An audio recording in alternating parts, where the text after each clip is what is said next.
Hello guys, welcome back to 1878 Blues. Manchester City 1, Everton 1. A fantastic point for Everton yet again. Just before we get into this reaction, like, comment, subscribe. We're trying to hit 900 subs. So yeah, support us if you can. Yeah, great point for Everton. Obviously, feelings were a bit slightly different to full time when we had a massive opportunity, I believe, to win the game. Which you don't get very often for Everton. You know, it's normally the other team at the end of the game pushing for the 3 points. Or yeah, so you know, there's a chance there. Couldn't help myself but feel frustrated, you know, with City's current form and the way the game panned out, and a bit of luck was involved as well. You can't help but get slightly frustrated with that because you know how close it is at the bottom of the table. This was our game in hand as well. Well, kind of, because other teams are gonna play their 18th game today or tomorrow. But yeah, I just thought in that moment, you know, get that upper hand and get the other 2 points in if you can, with a goal at the end there. Not guaranteed anyway if Brozier made the right pass. I just don't understand why he's passed it to Harrison. But I thought Brozier played very well when he come on. Man of the match for me. It was very hard to tussle between. Yeah, I thought Coleman had a very good game. I thought Tarkowski had a good game. I thought a lot of players had a good game. But it was between Mangala and Ndai. And I think I was picking him Mangala right away. Like I was going, nah, it's, you know, he still played brilliantly, I thought. But you've got to give it for the goal, you know, to play well as well, and to, you know, to kind of be the instrumental factor for our attacks. And die, just brilliant. I said brilliant and an amazing goal. But yeah, City as always attacking at you, looking bright, hit the post in the first few minutes of the game, and then take the lead with a goal where at first I was thinking Brantford. I can't blame him for not going straight away because he was probably trying to keep a line and trying to get Bernardo Silva offside. But then when you're looking at the replay, Tarkowski's ahead of him anyway. So, but maybe he was hoping that Tarkowski was going to keep him offside or get him offside. I don't know. It's hard to look at decisive moments. You know, you would only know on what the decision was made at that current time and what they was thinking at that current time. To blame Brantford for not being a bit more active in what Bernardo Silva, with Bernardo Silva's run on goal. So at the end of the day, still it was, you know, split margins and split seconds make a massive difference in football. And you know, a split second faster, he would have blocked that shot and have gone out for a corner. But either way, it was still unlucky the way it went in. 1-0 down, you're thinking, you know, we're all thinking we've got a chance with this game with City. You know, we go, well, if anyone's going to get points, it will be Everton, yada, yada, yada.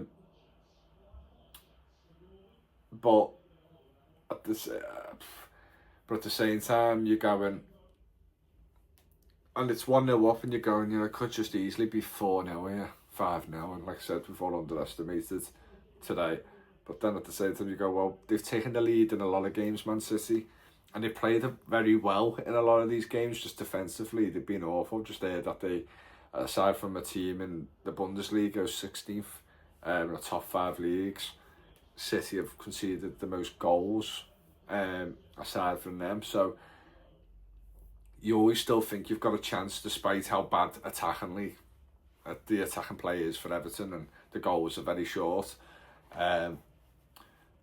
But City had many attempts on goal in this game, 20 odd attempts, but they only got 5 shots on target to our 3 shots on target with our 7-8 shots in the game we had. So, you know, it was, to me, it didn't feel heavily dominated by City. I didn't feel really, I don't know, Silvino was quite active, but you know, he's just not with the goals. But then you think, is it his day to score a goal? And then Doku's always looking like he's doing a lot, but I don't think he is. And then he just got to threat with the other players coming behind Foden, Silva, Haaland. So yeah, I thought we dealt with it quite well, to be honest. There was a lot of passes, but it wasn't quick, sharp movements from City. I felt in a lot of their attacking display. I think they was more reliant on their wingers to try and just get that extra space on our wing backs and get across it and somehow punish us that way. It just wasn't the City we're all used to seeing, but they still played better than us. They still played better football than us, and they still got better players than us. But I think if we just could hang on in the game, we'll get something out of it. And then out of nowhere, really. And I think there's a move before then where there's a bit good passage of play, and I think with Mangala had a shot over the bar. I think he had a couple of shots over the bar, but there was the first one. He had the shot over the bar. It was a good bit of play with Calvert-Lewin involved. But yeah, this one, Haddison tries to cross it in, goes up in the air. I think it's Mangala, Decore gets involved. Anyway, Decore crosses it back in. Wasn't a great cross as well. City defender fluffed his lines a little bit in trying to clear it. Comes out to Ndiaye and he just has a split second to make a decision on what he's going to do with it. But he uses his quick feet, which is, like I said, it's a very hard skill to do. And great first touch, and then just absolutely smashes it in the top corner of the net, and you're thinking, wow, this is what you want to see from Ndiaye. And I feel like he's gone a bit quiet and under the radar in the past month or so. But I thought today, like I said before, he was excellent. And yeah, it's a great goal. They had no chance. Rico Lewis had no chance to block it. Ortega had no chance. And yeah, 1-1. Again, City had a number of chances and whatnot. But like I said, half chances mainly, in my opinion.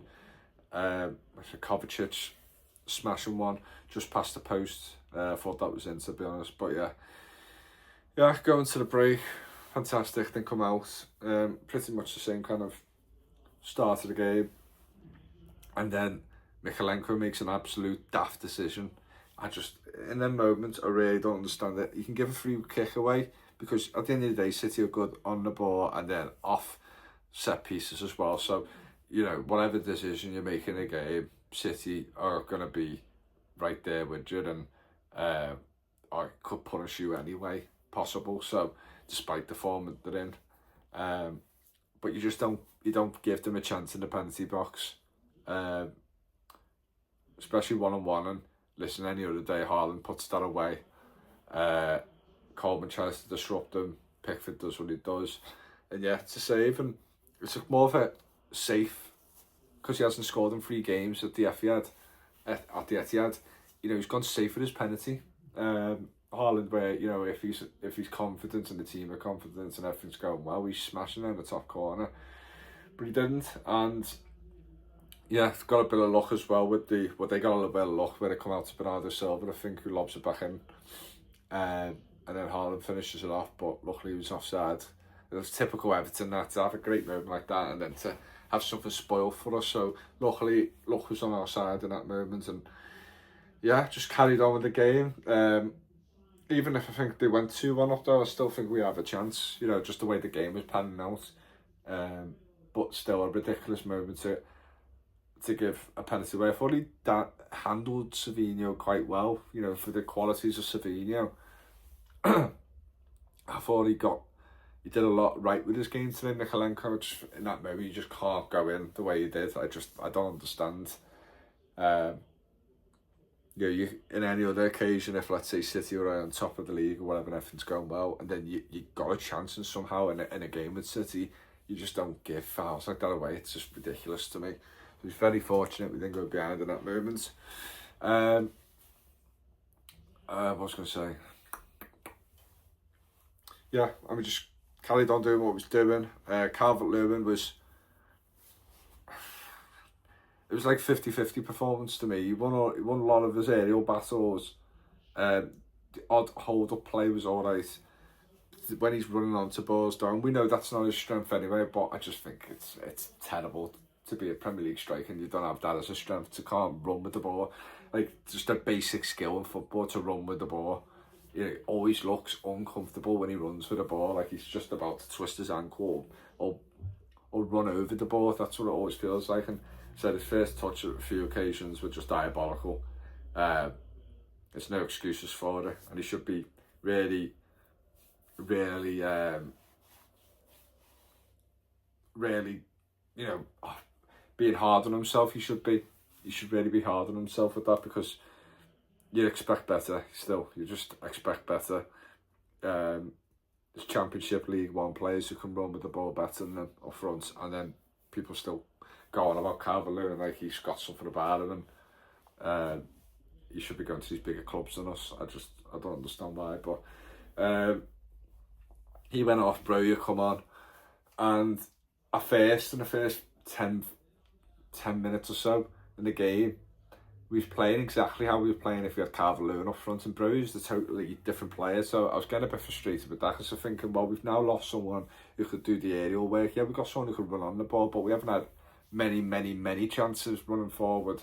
So we're just relying on the odd, maybe one attack for the rest of the game, and you know, does that hold us back even more? But either way, you know, I know that helps in football to have someone on the top who can head the ball onto things and onto the players and hold up the balls in a 50% chance success rate kind of way than Broja. But you know, City are always going to have that chance and always be pushing forward anyway, regardless of what happens and who we have on the pitch. But yeah, I thought Broja grew into the game a little bit more. I think we started to play the balls into him a bit better, and like I said, he had a few more runs on goal. Hold up play was decent. Like I said, we already know that from his appearance against Wolves. But yeah, just thought we done all right, and then Dye come off. Brentford also put a big tackle in to stop Haaland going through. I don't know, it was a misplaced pass by someone. I thought he'd done his knee in. I thought, oh, there we go. Because that's what happens for football. Things can change very quickly for us. We've got some players out anyway, but if you've got these real key players that make the difference, like the Brentfords, you know, things can change very dramatically in football. So, you know, this is why my frustration at the end of the game was there to see in front of me dad. So, but yeah, City had the odd chance there and there again, but nothing too stressful really. And then yeah, we had that big chance at the end, which is very frustrating. But like I said, I can't go on a Broja too much because he's still not fully match sharpness. He's still not fully there. It's going to be, but I'm just confused. I just think if you're going to give it to anyone, give it to Decore, because he's a very strange player, Decore, but he can produce a moment like that where he can bury it. Like I said, it's not guaranteed we're going to score that goal. But to pass it to Harrison, who's just must be so short on confidence and just isn't simply good enough to give him that chance when he's had so many opportunities in like late stages of the games in recent times, and he's just not done it. So to give it to him again, and I thought he was running great at first, Broja, but he drifted to the right, and then that's all he was going to go for was passing it to someone on the right of him, which I thought was the wrong choice. But it is what it is. 5 moments like that, you know, make a difference. We could be looking at a win here now, so got to snatch it in vital moments like that. Teams, you know, my dad was saying, you know, we haven't got the players to do that. And I go, well, at the end of the day, there's other teams out there who I've seen moments. Some of their teams haven't been very good. Their strikers haven't been very good. Attacking players haven't been very good. But there's a moment there where they can take the chance. And I think still, as a Premier League footballer, all of them should have done a lot better in that situation. So, it is what it is. It's still a great point. We crack on, you know, if you think we would have got 6 points out of these games, obviously Liverpool wasn't involved, you know, it could have been a different story if we played them first, before all these Chelsea, Arsenal, City games, you know, it could have been a different story, but it has, you know, that's what's happened. We haven't played them and we still picked up 3 points and then beat Wolves as well, and that running 4-0 as well, so very good, very good. Just hope teams in and around us today don't pick up some points, but you know, you can't keep waiting for teams to lose all the time. You know, they're going to start picking up points at the bottom of the table. So we just need to act on now from these next 6 games. No game is tough, easy in the Premier League. So it's just up to us now to carry on this form. We should have confidence through the roof with our defensive work. And like I said, the attack and play is only something that hopefully at some point could have a bit of a flurry of, confidence in, and a bit of some goals going in as well. It'd be nice to see Brewyer give him more of a chance. Like I said, Lindstrom come on today, didn't really make too much impact. Hopefully Ndai's injury isn't too concerning. Nothing was said after the game. Could have been just precaution. He ran his socks off today defensively and attacking. So yeah, we move on. I feel like it's been a weird December because I normally have my Christmas ruined, but fortunately we haven't been beat, I think, at all in December. So yeah, very different type of Christmas this year, or winter festive period this year. Because normally Everton are the bane of my life at this time of year. I try and just ignore them and focus on, your festivities and that. So I can actually enjoy that we've picked up a point today. I can relax. I'm made up that we've not been beaten in this festive period, and we can move on now. And obviously the next game is in the weekend. And I'll do a match preview for that. But yeah, anyway, like, comment, subscribe, and I'll see you all soon. Up the toffees.